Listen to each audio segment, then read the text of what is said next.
This is my version of egg and meat crab.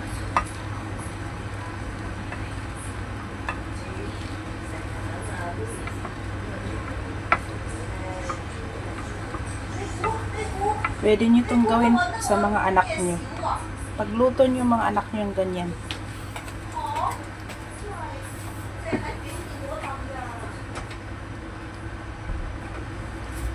Tiyak magugustuhan nila. When it comes sa timpla ng itlog, depende po sa inyo. Lagyan siya ng konting oyster sauce, pampalasa, ganon. Ayan. Meron akong dalawang naluto dito.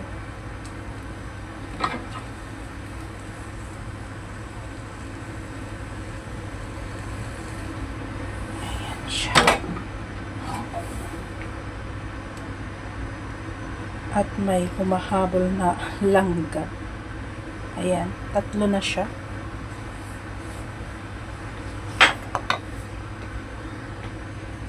Konting mantika lang naman.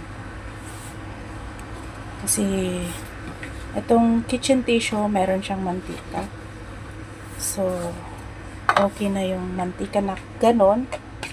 Pagidan lang siya.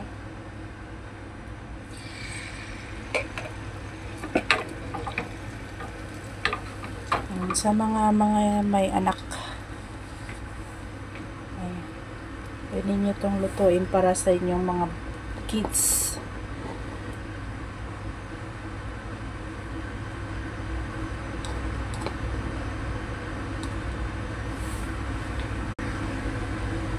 Lagyan ng konting spring onions.